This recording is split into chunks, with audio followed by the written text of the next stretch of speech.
Hey, hello, Jack Tubbs from the J Team in Realty One in Surprise, Arizona, wishing you a fantastic Monday. Also, hope you had an awesome weekend, got a chance to get some extra rest in, maybe a little extra time in with the friends and family, just to happen to enjoy the beauty that is Arizona during this not too bad spring. It really hasn't been too hot and definitely hasn't been too cold. We've had some great weather here in Arizona over this past spring. Today, I want to talk to you about selling your home. And there are three things that I want you to prioritize when you sell your home. And they're going to sound kind of like, yeah, I should know this, but a lot of people kind of let these things slip by, or they don't take them as serious as they should as they go on. Now, there's three things that we really should look at when we prioritize. And actually, I'm going to give you four. Number one, find a good agent to list your home, to make sure that they're going to do all the research that they need to make sure that they have your house positioned right in the market, that it's marketed right. But number two, that the property is priced correctly. Too high above what the market's doing now, and that would have to be really high in today's market, especially here in the Valley. But too high will mean that you'll get very, very, very few people through the home, and you'll get very, very few offers. Too low, it is just going to be a feeding frenzy. It would be like throwing a piece of raw meat in a pond of piranhas. There'll be 1,000 people. But having the right price that's right at market, or maybe just a tiny bit below, will bring you more than sufficient traffic, will get you more than enough offers for you. It'll probably take you a whole day to sift through them. Bring you the best price and terms that you could ever expect, especially in this market right here, throughout the Valley, and probably throughout a lot of Arizona. So I would just encourage you, make sure that you find a good agent. Secondly, make sure that they know and we all agree on the price of the property. Secondly, and this is the hard part, and I understand this, because it used to be we only lived in our home somewhere between like 5 and 8 years, and we were buying a new home, whether we were stepping up, stepping down. But you know what? I spent 18 years in a home, and you know what? I found out when it was time for us to sell and downsize that I was really emotionally invested in this home, A, and then B, oh my goodness, all the things that we had accumulated over those 18 years, and the kids had accumulated over the 18 years that we lived there, just seemed like almost an impossible Herculean task to sort through, decide what to keep, what gets donated, and what is absolutely worth nothing and needs to be thrown away. But we have to keep our emotions in check, not only concerning that, but remember that we're going to have a lot of people, especially in today's market, walk through our homes.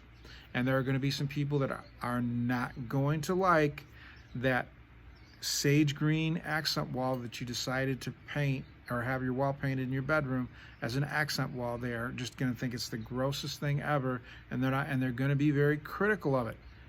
Let it go. They're not going to be the people that are going to buy your house. They're going to be probably right now, I'm going to say 6 couples that are going to fall in love with your home, and they're going to be the ones throwing the most serious offers at your property at the price and terms that you want. But you know what? When people are critical, let it go. And if things don't move at the speed you want them to move, or if they're not willing to give you occupancy after close that you're asking for, keep your emotions in check. Especially being the seller, you are in the driver's seat right now the way that the market is, because it is just the most powerful seller's market we've probably seen in almost 2 decades. So realize that you have the control, you have the power. Keep your emotions in check. And yes, we all know that the kids grew up in your house, and that was your son's bedroom and your daughter's bedroom, and this was the place where they used to play, and this is where the place we used to have family gatherings and all these other things. And yes, we've become so emotionally attached, it's very hard to sell the home because we are that emotionally attached. Put your emotions in check. And like I said, it's becoming a little bit harder because we used to only live in our houses 5 to 7, 8 years.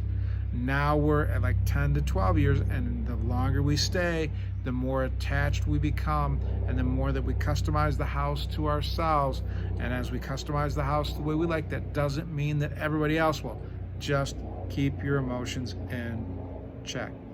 Third, talk to your agent or talk to a stager.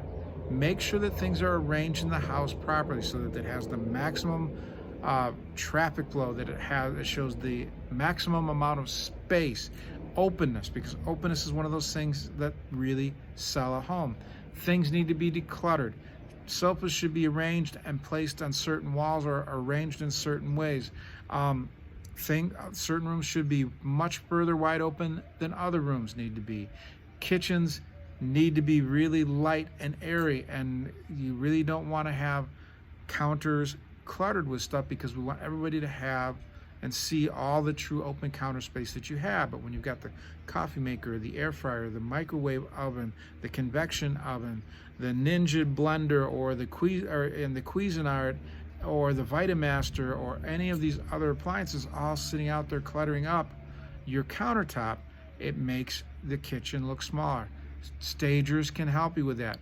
For a $350 consultation, they may not move a lot and they may not do a ton, but they can lead you in the right direction to make sure that your home is the most appealing to every buyer that walks through that door, and you get the best price and terms on your sale. So these are the 4 things that I want you to get: a good agent. Secondly, make sure that you confer with that agent. Make sure that he does the research so that this property is priced right. Put your emotions in check. Yes, I know that everybody grew up in that home. This is where you have family gatherings. This is where family Christmases were, etc., etc. But you know what? You're selling the house, not the memories. The memories come with you to the new home. And then also get the property, or at least consult a stager to make sure that the property and furniture are placed in the ways they should be. And if there needs to be any minor painting or minor repair to be done, they'll guide you in that also, to make sure that it has the best appeal inside and out when your potential buyers come by for a showing. So these are the things I wanted to share with you. With the market that we have today, that little extra attention, even though things are selling when people don't pay the extra attention, but with you spending that little bit of extra attention and a few extra dollars, you will probably reap thousands of dollars in rewards for doing what made your property the most appealing to every buyer that walked through that door. Hey, this is Jack Tubbs from the J Team, and if I can recommend a stager to you, if I can come out and visit you, give you an idea what your home should be priced at, the best way to how to position in the market to sell, any of those questions, please feel free to ask or to reach out to me. You can dial me direct at 248-330-7972. That's 248-330-7972.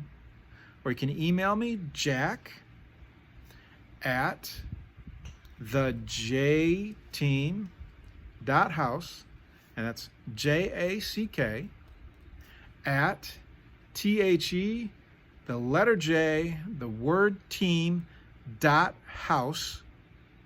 You can call the office, talk to any of my team members, 623-252-4061.